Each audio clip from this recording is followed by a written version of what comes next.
아빠가 아이를 안고 바다에 들어갑니다. 점점 더 깊이 들어갈수록 아이는 기절할 정도로 무서워하죠. 왜냐하면 거기에 빠지면 자기는 죽기 때문이죠. 아이는 아빠를 힘껏 껴안으면서 무섭다고 소리를 지릅니다. 아빠는 아무렇지도 않습니다. 왜냐하면 아빠는 키가 충분히 크기 때문에 그 정도 깊이로는 전혀 문제가 없기 때문이죠. 이게 아빠와 아이의 차이입니다.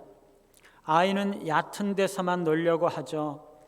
자기 수준에는 거기가 안전하기 때문입니다. 아빠가 아이를 안고 깊은 데로 들어가면 아이는 아주 자지러지면서 겁을 먹습니다. 그곳은 아이가 감당할 수 없는 깊은 곳이기 때문이죠. 그러나 아빠가 아이를 안고 깊은 데 들어갔다가 나오면 아이는 아빠가 여전히 나를 사랑하시고 깊은 곳에서도 자신을 안전하게 보호해 주시는 것을 알게 되는 거죠. 이것은 우리의 신앙에서도 마찬가지입니다. 우리는 언제나 안전한 곳에 머물고 싶어 합니다. 우리 각자는 신앙의 한계를 가지고 있습니다. 우리의 수준에서 안전한 선에 머물고자 하고 더 나아가는 것에는 겁을 집어먹는 것이죠. 우리의 한계를 넘어서는 깊은 물에 들어가기를 너무나 두려워하는 것입니다. 그러나 하나님은 우리를 더 깊은 데로 데리고 들어가십니다. 그리고 우리에게 거기 들어갈지라도 안전하다는 것을 보여주시죠. 하나님께서 함께 하시기 때문에 더 깊은 곳에서도 안전한 것입니다. 우리가 더 어렵고 깊은 물에서 안전한 것을 경험할 때 우리는 하나님께서 얼마나 우리를 사랑하시며 우리를 얼마나 철저하게 보호하시는지를 알게 되는 것이죠. 오늘 마리아와 마르다 자매들은 인생에 너무나 큰 어려움을 당하고 있습니다. 그것은 사랑하는 오라버니가 나사로가 병이 든 것이죠. 너무나 건강하던 오라비가 너무나 갑자기 심한 병에 걸렸습니다. 그러나 그들은 예수님께서 그들을 너무나 사랑하신다는 것을 잘 알고 있었어요. 그들은 예수님께서 오라비를 고쳐주실 줄로 믿었습니다. 그래서 그들은 예수님께 기별해서 오라버니가 병들에 죽게 되었습니다 라고 기별을 했습니다. 그런데 예수님께서 당장에 달려오시지 않고 이틀이나 더 지체를 하시는 거죠. 오늘 우리가 읽지 않았지만 이 뒤에 나오는 이야기를 보면 나사로가 결국에 죽게 되죠. 예수님께서 계셨더라면 분명히 예수님께서 나사로를 고치시고 살리셨을 터인데 나사로가 죽은 것입니다. 분명히 예수님께 기별을 했는데도 예수님은 제때 오시지 않았던 거죠. 그런데 죽은 지 나흘 후에 예수님께서 오셔서 죽은 나사로를 무덤에서 살려내시는 것입니다. 많은 사람들은요, 우리의 신앙을 보험과 같은 것으로 생각을 합니다. 내가 암에 걸리는 것은 어쩔 수 없는 것이지만 혹시 암에 걸린다 할지라도 보험에 들어놓으면 치료비가 얼마나 들지라도 다 보험에서 처리해 주기 때문에 안심하는 것입니다. 그래서 사람들은 보험에 가입해 놓기만 하면 암에 걸리든지 걸리지 않든지 신경 안 쓰고 편하게 살 수가 있는 거죠. 그래서 사람들은 암은 이제 나와는 상관이 없는 것처럼 자유롭게 신경 안 쓰고 살아가는 것입니다. 그리스도인들은요, 종종 내가 신앙을 가지면 하나님께서 나에게 어려운 일이나 특별한 고통을 주시지 않는다고 생각을 합니다. 내가 하나님을 사랑하고 하나님께서 나를 사랑하시기 때문에 모든 것을 아시고 내 인생의 모든 것을 주관하시는 하나님께서 나에게 고통을 당하게 하시거나 큰 어려움을 당하게 하시지는 않으실 것이라고 생각하는 거죠. 오늘 본문에 나오는 마리아, 마르다가 그랬던 것입니다. 여러분이 마리아, 마르다, 나사로 형제 자매들은요, 예수님께서 특별히 사랑하시는 그러한 가족이었어요. 그 형제 자매들이 베다니에 살고 있었거든요. 베다니는 예루살렘에서 아주 가까운 곳인데요. 예루살렘 바로 옆에 보시면 그 기드론 시내가 있는데, 동편에 기드론 시내 바로 건너자마자 그 바로 보이는 데가 이 감람산인데, 그 감람산을 넘어가면 그 산 밑에 바로 베다니가 있고, 거기서 조금만 더 걸어가면 여리고가 있는 것입니다. 베다니는 예루살렘에서 아주 가까워서 예수님께서 명절 때 예루살렘에 예배드리러 올라갈 때에도 종종 베다니에 머물곤 했습니다.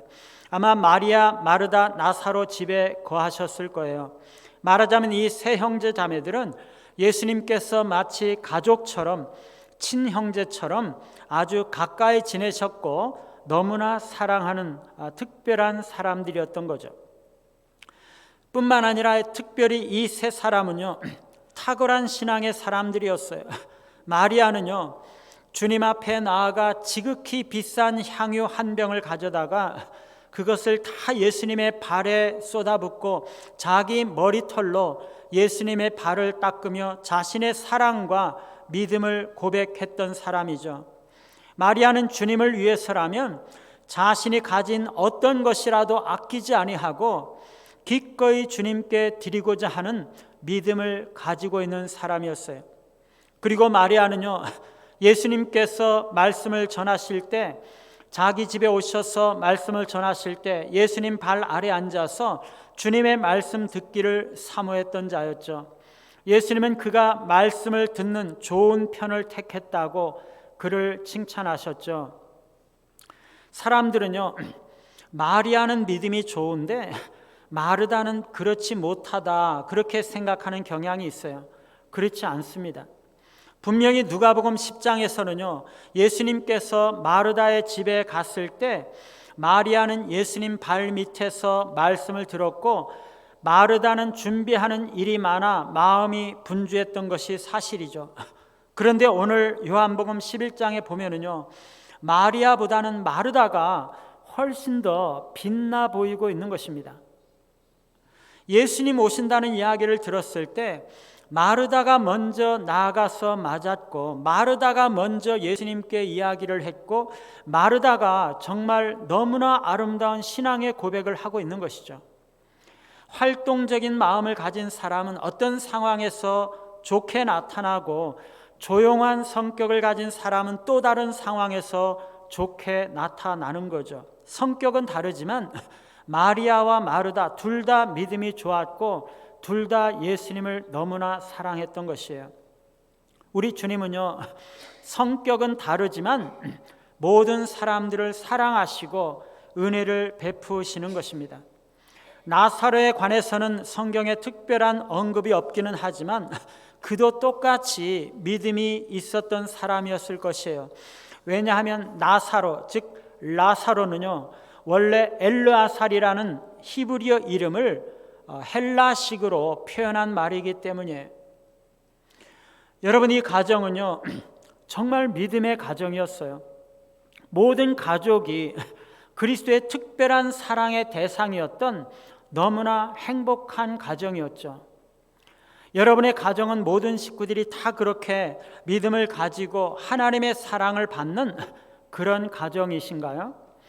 우리들 가운데 어떤 사람들은요, 자녀들이나 형제 자매들이나 부모님들 가운데 하나님을 믿지 않거나 예배에 나오지 않는 그런 사람들이 있는 것으로 알고 있어요.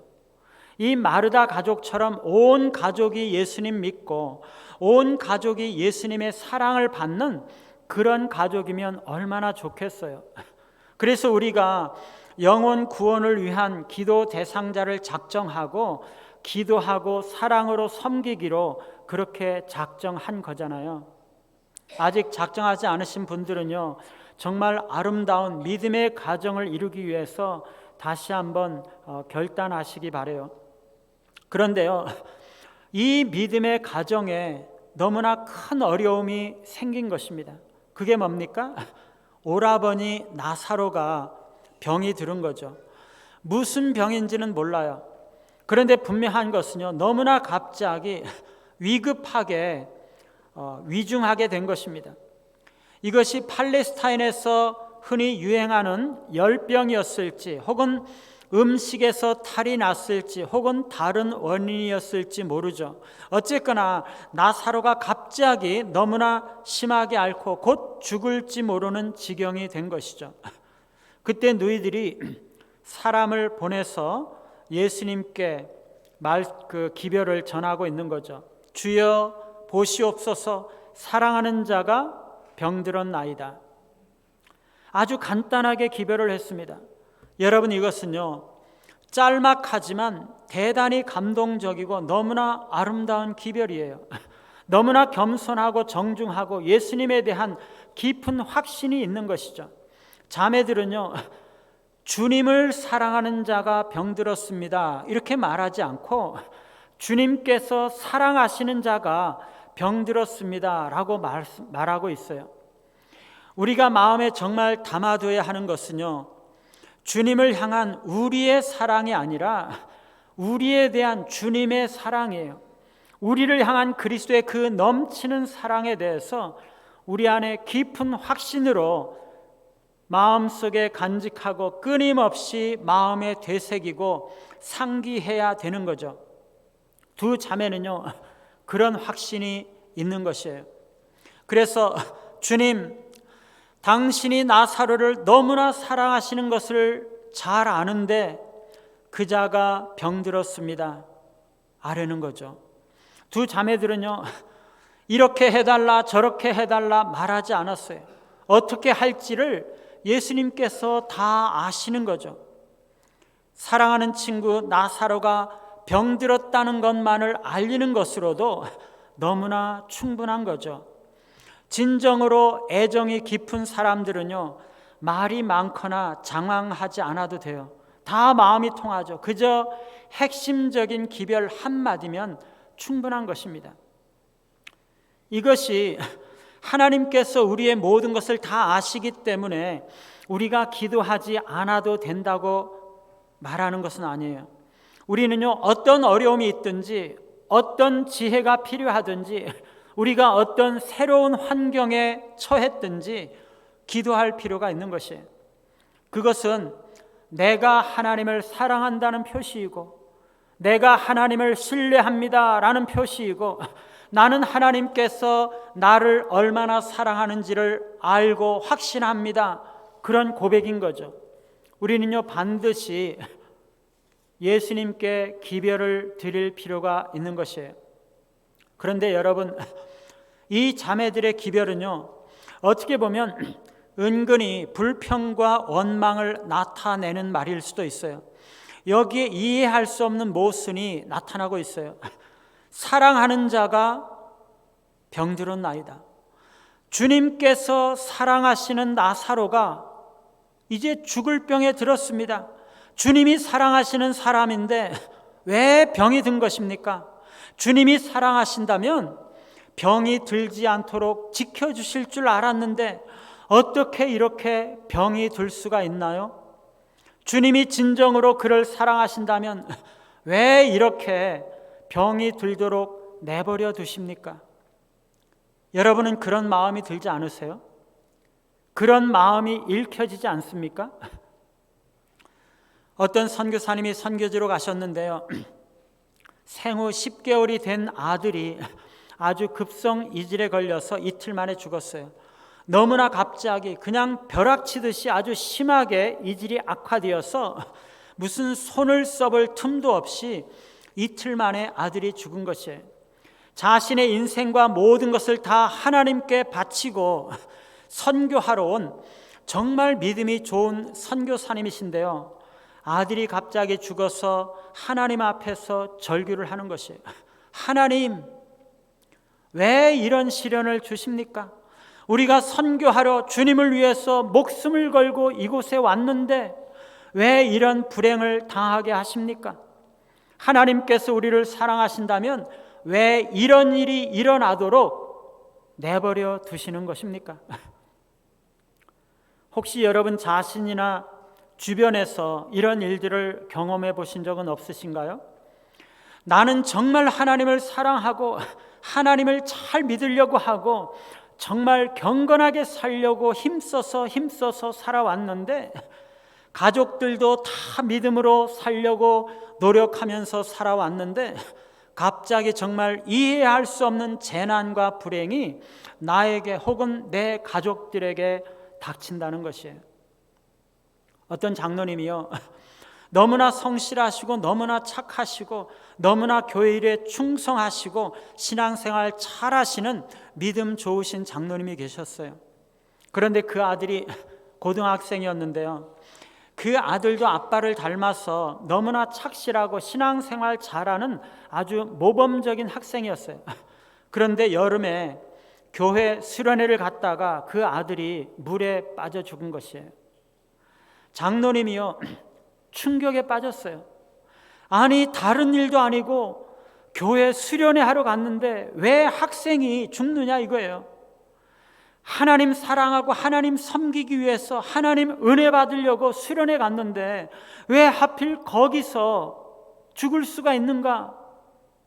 그겁니다. 내 아들이 신앙생활 열심히 안 한 것도 아닌데, 나쁜 짓 한 것도 아닌데 왜 아들이 하필 수련회 갔다가 죽느냐는 것이죠. 하나님이 어디에 계시느냐는 것입니다. 게다가 걔는 장로 아들인데, 내가 장로인데, 내가 하나님 잘 믿고 교회 봉사 열심히 잘하고 신앙생활 잘하면서 살아왔는데 왜 아들이 그렇게 허망하게 죽느냐 그거예요. 하나님이 나를 정말 사랑하신다면 왜 이런 일을 당하게 하시는 건지 너무가 이해가 안 되는 것입니다. 왜 하필 나에게, 왜 하필 내 아들에게, 왜 하필 수련회 가서 그런 일을 당하는 것인지 도무지 이해할 수가 없는 거죠. 이 장로님은요, 자신이 그것을 이해할 수 없었을 뿐만 아니라 다른 사람들이, 아니 어떻게 장로 아들이 그런 일을 당해? 사실 아무도 그렇게 말한 사람이 없었지만은요, 남들이 다 그렇게 생각할 것이라고 생각하고서는 도무지 견디지를 못하고 그 교회를 떠나고 말았어요. 여러분, 오늘 이 두 자매들 마음이 바로 그런 거죠. 너무나 믿음이 좋았던 사람들인데요, 주님께서 자신들을 너무나 사랑하신다는 것을 잘 알고 있었고 너무 믿음 생활을 잘 하고 있었는데, 그리고 아무 죄도 잘못도 없었는데 갑자기 너무나 얼토당토하는 재앙을 만난 것이죠. 주님께서 우리를 사랑하신다면 왜 우리에게 어려움을 당하고 왜 오라버니가 이렇게 중병에 걸려야 하느냐 하는 것입니다. 주변에 믿지도 않는 다른 사람들은 아무렇지도 않게 저렇게 씩씩하게 잘 살아가고 있는데 왜 하필 나에게 이렇게 어려운 재난을 당해야 하느냐라는 것이죠. 여러분, 우리도 이럴 때 주님이 과연 우리를 사랑하시는 건가 의심이 생기지 않겠습니까? 더 심한 것은요, 5절에 보면 예수님께서 병들었다는 기별의 말씀을 듣고도 이틀을 더 지체를 하셨어요. 여러분, 이게 이해가 되세요? 정말 이해가 안 돼요. 분명히 우리를 너무나 사랑하시는 것을 잘 아는데 병들었다고 기별을 보냈는데도 곧 오시지 않으시는 거예요. 그 위급한 상황 속에서 예수님께서 왜 이틀이나 지체를 하셨을까? 예수님께서 빨리 오셨더라면 나사로를 고치셨을 텐데 왜 그러셨을까? 정말 이해가 안 되는 거죠. 여러분은 이해가 되십니까? 여러분, 우리가 살다 보면은요, 종종 하나님이 우리에게 무관심한 것처럼 보일 때가 있어요. 왜 가만히 내버려 두시지? 한시가 급한데 왜 안 오시는 거지? 너무너무 어려운 상황인데 왜 안 도와주시는 거야? 너무너무 절박한 상황인데 아무런 도움도 없는 것입니다. 모른 척 그냥 뒷짐지고 계시는 것이에요. 여러분, 왜 이런 것입니까? 하나님이 우리를 사랑하신다면 이런 일이 일어나지 않도록 막아주셔야 하는 것이 아닌가요? 하나님이 사랑하신다면 나와 가족들을 보호해 주셔야 되는 것이 아닌가요?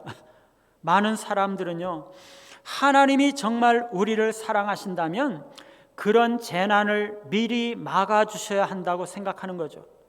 그렇게 미리 보호하시는 것이야말로 하나님께서 우리를 특별히 사랑하시고 은혜를 베푸신다는 확실한 증표가 된다고 생각을 하는 것입니다. 그런데 하나님은요, 종종 그렇게 하지 않으신다는 것이에요. 여러분, 질병이나 고난은요, 누구나 다 당하는 것입니다. 불신자들만, 하나님 믿지 않는 사람들만 당하는 것이 아니라 다른 그리스도인 친구들도 다 똑같이 당하는 거죠. 그리스도인이라 할지라도 다른 사람들과 똑같이 병들고 고난을 당할 수가 있는 거죠. 하나님은요, 그의 자녀들을 사랑하시기 때문에 특별히 어떤 재난이나 질병이나 재앙을 면하게 하시는 것이 아니에요. 하나님은요, 사랑하는 자녀들이라고 해서 자연적인 과정이 일어나지 않도록 특별히 막아주시는 것이 아니에요. 물론 그럴 때도 있어요. 하나님의 자녀들도요, 바이러스에 걸리면 코로나에 걸리고 열병도 걸리고 잘못 먹으면 식중독도 걸리는 거죠. 질병은요, 하나님에게 사랑받지 못한다는 증거가 아니고 하나님께서 특별히 보존하시고 돌보지 않으신다는 증거도 아니에요. 하나님은요, 오히려 주께서 사랑하시는 자들을 징계하시죠. 가장 순수한 금이 어떤 겁니까? 가장 많이 불 속에 들어간 것이 가장 순수하죠. 4절에 보면은요, 예수님께서 들으시고 이르시되 이 병은 죽을 병이 아니라 하나님의 영광을 위하며 하나님의 아들이 이로 말미암아 영광을 받게 하려 함이라 말씀하고 계세요. 사람을 통해서 마리아 자매들이 보낸 기별을 듣고 예수님은 이 병은 죽을 병이 아니다, 그렇게 말씀을 하셨어요. 이것은요, 주님께서 나사로가 결코 이 병으로 죽지 않을 것이다 라고 말씀하고 계시는 것이 아니에요. 이 병의 목적은 죽음이 아니다, 그런 뜻입니다. 나사로가 병든 것은 그가 세상으로부터 완전히 떠나는 것이 아니라 전혀 다른 목적을 가지고 있는데 그것은 하나님의 영광을 위한 것이다. 특별히 하나님의 아들이 영광을 얻으시기 위한 목적이다. 내가 그를 다시 살림으로 그것을 이룰 것이다, 그런 뜻입니다. 예수님은요, 너무나 사랑하시는 친구 나사로에게 지금 무슨 일이 일어나고 계시는지를 다 알고 계세요. 나사로가 어떻게 될지를 미리 다 보고 계시는 거죠. 그럼에도 불구하고 그를 금방 고쳐주지 않으시는 것은요, 하나님의 영광을 나타내고자 하시는 것입니다. 자신이 바로 죽은 자를 살리는 권능이 있으신 하나님의 아들 메시아라는 것을 사람들에게 나타내 보이시고자 하시는 거죠. 여러분, 우리가 질병을 앓거나 재앙을 만나는 것이 하나님께서 우리를 사랑하지 않아서가 아닙니다. 하나님의 사랑은요, 인간의 사랑과는 다른 방식으로 작용하는 것이에요. 인간의 사랑은요, 사랑하는 사람이 당하는 고통과 괴로움들을 즉각 경감시키려고 합니다. 그러나 하나님의 사랑은요, 즉각적인 관점보다 영원한 관점에서 작용하는 것이에요. 지금 당장 무슨 조치를 취하는 것보다 영원한 관점에서 궁극적으로 우리에게 선한 것이 무엇인지, 어떻게 해야지 하나님 앞에 영광이 되는지 그것을 보시는 것이에요. 그래서 그렇게 일하시는 거죠. 우리를 향한 하나님의 사랑은요, 우리가 잠시 괴롭고 일시적인 고통을 당할지라도 그런 즉각적인 것 이상으로 더 높은 목적을 이루고 우리에게 궁극적으로 가장 좋은 것을 보시고 계시는 것이에요. 하나님은요, 심지어 그의 외아들 예수 그리스도조차도 고난과 죽음에서 당장 건져주시지 않으셨어요. 예수님은 오히려 엄청난 고통을 겪으시고 버림받으시고 죽으셨어요. 왜 그랬나요? 그 자리에서 예수님을 당장 건져주시는 것보다 오히려 더 위대한 일을 하시기 위해서지요. 지금 당장 십자가의 고난과 고통을 다하는 것보다 훨씬 더 영광스럽고 훨씬 더 고귀하고 값진 영원한 구원을 이루시기 위한 것이죠. 우리가 재난과 피해를 당하는데도 하나님께서 간섭하시지 않으시는 것은요, 더 놀라운 목적을 이루고 하나님의 영광을 나타내기 위한 것입니다. 예수님은요, 사랑하는 친구 나사로가 병들었다는 얘기를 들었는데도요, 이틀이나 더 지체하셨어요. 왜 그랬나요? 예수님께서 지체하신 것은요, 나사로를 향한 그분의 사랑을 부인하는 것이 아니에요.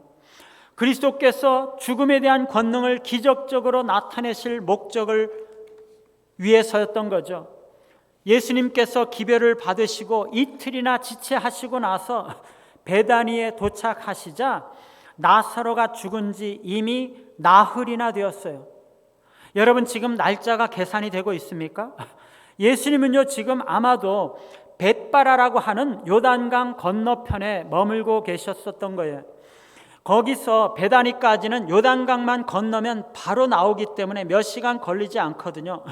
그런데 예수님께서 이틀밖에 지체하지 않으셨는데 왜 죽은 지 사흘도 아니고 나흘이나 되었다고 말씀하고 있습니까? 이것은요, 심부름꾼도 몰랐고 제자들도 몰랐지만은요, 사실 예수님은 심부름꾼들이 예수님께 도착했을 때 이미 나사로가 죽었다는 것을 의미하는 것이에요. 예수님은요, 그 사실을 알고 있었던 거죠. 급하게 가봐야 의미가 없는 것이에요. 어차피 죽은 건데 하나님의 더 큰 영광을 나타내시기 위해서 의도적으로 예수님은 이틀을 더 머무신 것이에요. 그래야지 사람들이, 나사로를 조문하러 왔던 사람들이 나사로가 확실히 죽었구나, 그것을 깨닫고 그가 죽은 자 가운데서 살아났다는 것을 분명하게 알게 되는 거죠. 여러분, 사람들은요, 질병이나 재난을 당하면 안 된다고 생각하는 것이에요. 그래서 질병이나 재난을 당하지 않게 해달라고 기도하고, 그런 일을 당하면 왜 내가 그런 일을 당해야 하는지, 하나님이 과연 나를 사랑하시는지 고민하고 따지는 거죠. 그게 우리의 한계입니다. 우리의 믿음은 거기까지인 거죠. 사람들은요, 나사로가 질병에 설령 걸렸더라 할지라도 죽어서는 안 된다고 생각하는 거죠. 나사로가 죽은 것은요, 예수님께서 너무나 무심하시고 사랑하지 않으시는 증거라고 생각하는 거예요. 그래서 나사로가 죽으면 하나님께 반항하고 원망하고 교회를 떠나고 믿음을 버리기까지 하는 거죠. 그게 우리의 한계입니다. 우리는 거기에서만 놀려고 하는 거죠. 사람들은요, 예수님께서 기별을 받으셨다면 지체하면 안 된다고 생각하는 거예요. 지체하는 것은요, 사랑이 없는 것이고 무심한 것이라고 생각하는 거죠. 지체하면 신앙의 깊은 회의가 오는 것입니다. 거기까지가 우리의 한계죠. 그것이 우리의 믿음의 수준인 것입니다. 그런데 주님은요, 우리를 안으시고 더 깊은 데로 나아가기를 원하시는 것이에요. 우리를 더 성숙한 자리로 이끌기를 원하시는 거죠.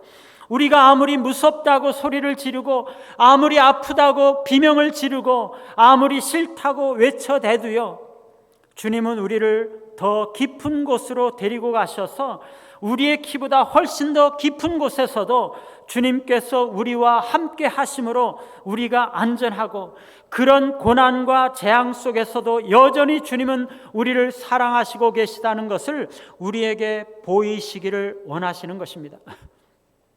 사랑하는 여러분, 우리는요, 하나님의 지혜와 무한하신 능력을 신뢰해야 돼요. 하나님께서 우리를 사랑하시고 긍휼을 베푸신다는 것을 믿고 의지해야 돼요.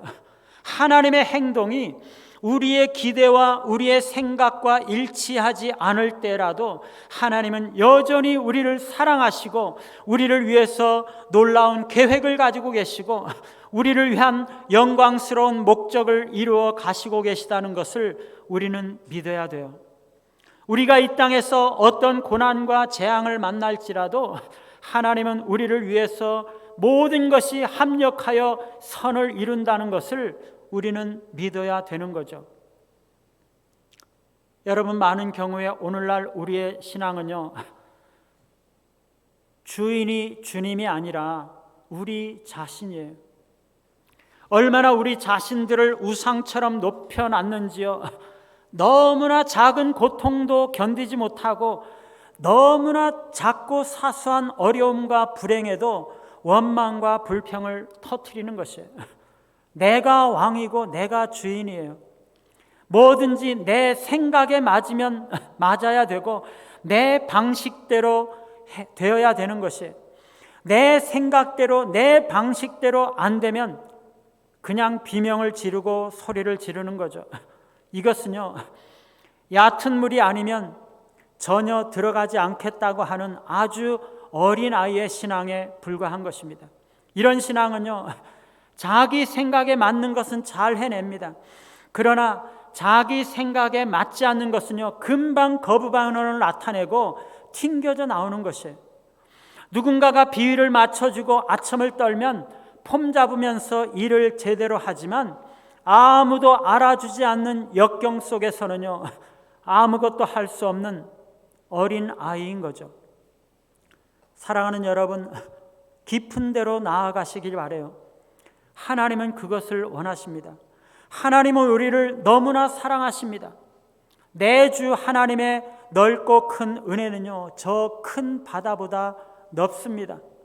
이제 곧 닷줄을 끌러서 바다 깊은 데로 저 한가운데로 나아가시기 바라요. 많은 사람들은요, 저 큰 바다 가려다가 찰싹거리는 작은 파도 보고 마음이 두렵고 약해져서 나아가지 못하지만 우리를 너무나 사랑하시는 하나님께서 우리를 보호하시고 하나님의 은혜가 우리를 지키시는 줄을 믿고 저 큰 은혜의 바다를 향해서 힘껏 달려 나아가시기를 바라요.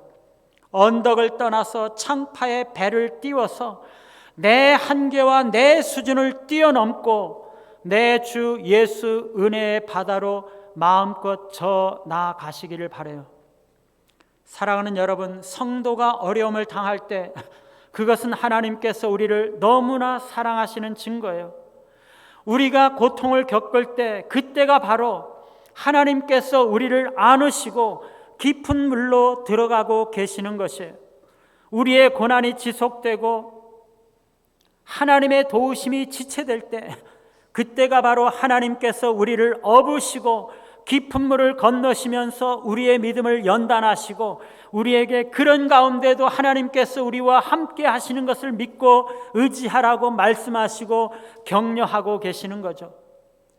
어떤 고난과 고통을 당할지라도 어떤 어려움을 당할지라도 끝까지 하나님을 의지하시고 믿음으로 승리하시며 더 큰 하나님의 영광을 경험하시는 우리 모두가 되시기를 간절히 바랍니다.